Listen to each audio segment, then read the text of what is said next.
Hi, we're at SMTA 2022 in Minneapolis. I'm joined by Stephanie from CalcuQuote. Thanks for coming over. Thank you. Day 2 of the show. Yesterday, it felt like an actual normal trade show. It did. Yeah. It was so, first of all, it was just nice to see the people in 3D. But I actually joked around to my boss at lunchtime yesterday. I was like, we should leave now because it's been such a great show.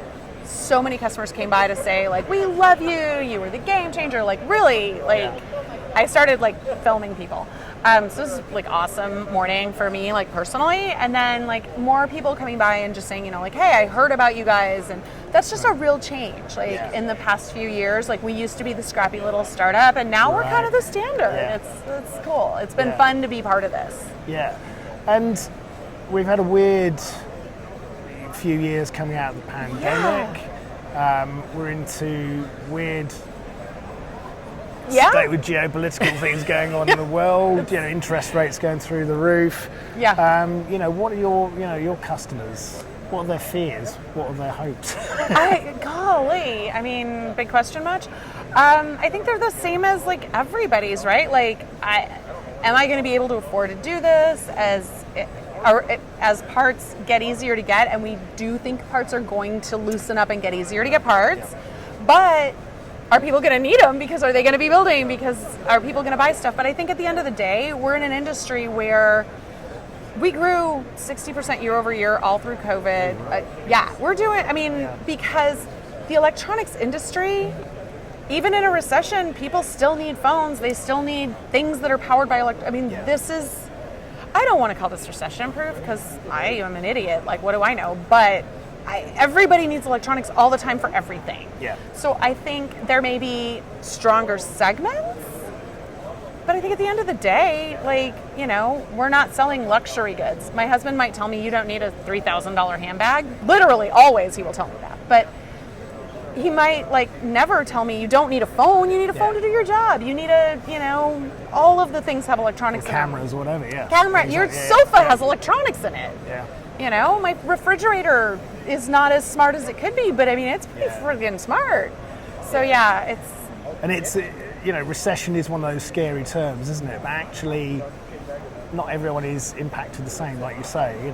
Yeah, 2008. I remember 2008 because it was a terrifying time.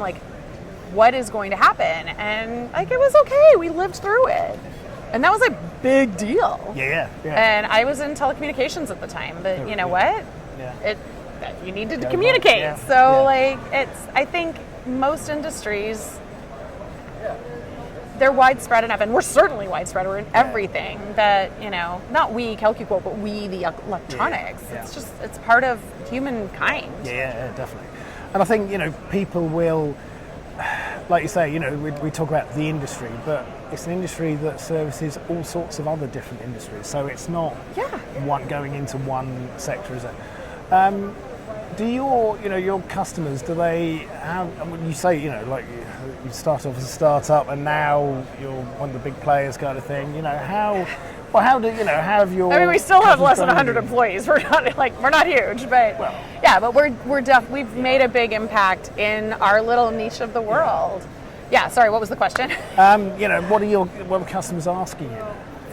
For more. Yeah, you fix this piece is great. It's great. What have you done for me lately, right? What else is there? Yeah. This is broken too. Can you help with that? Yeah. So now we've got Watch CQ, and that's, I don't know if I've ever seen people get this excited about something. Right. Yeah. So basically, everybody's out there right now looking for the golden screw, right? Whatever. And it's a watch list. You say, I'm looking for this part, and we go, great, you know what? That manufacturer releases that part at 2 o'clock in the morning in China. Right. I have customers who say they set alarms and wake up, check, work, look for parts, and then go back to bed. That is a work-life balance I am 0% interested in. So instead, we've got a system that'll just alert you, hey, your part came available, and that's available now. We just launched it, but we're actually building in, I don't know if you can call it even beta yet, but if you're part of our Shop CQ purchasing system, you would be able to say, when that part comes available, if there's this many at this price, this packaging, set your stuff, it will buy it for you. So when you wake up in the morning, your part's been shipped. So that's kind of like, it seemed magical even a few years ago, and yeah, we're building it. But now where you've got all these multiple components needed to produce something, all on some you can't get hold of, some late, you know, it's like that's the one thing that can stitch it together, surely. So it makes perfect sense.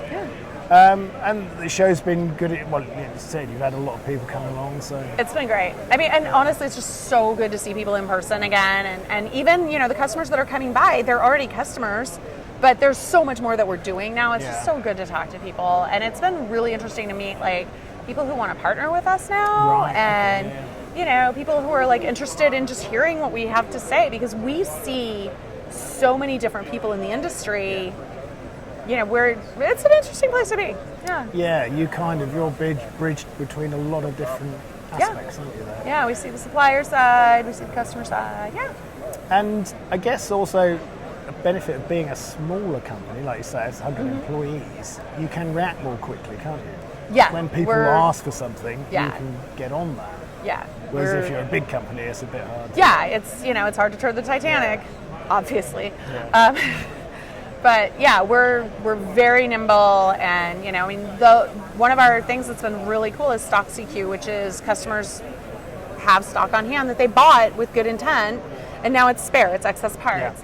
Load it up into this database, it's free, and search for parts that you can't find. One man's trash, another man's treasure, that whole thing. We did that. We kind of had the idea for ages. At Apex last year.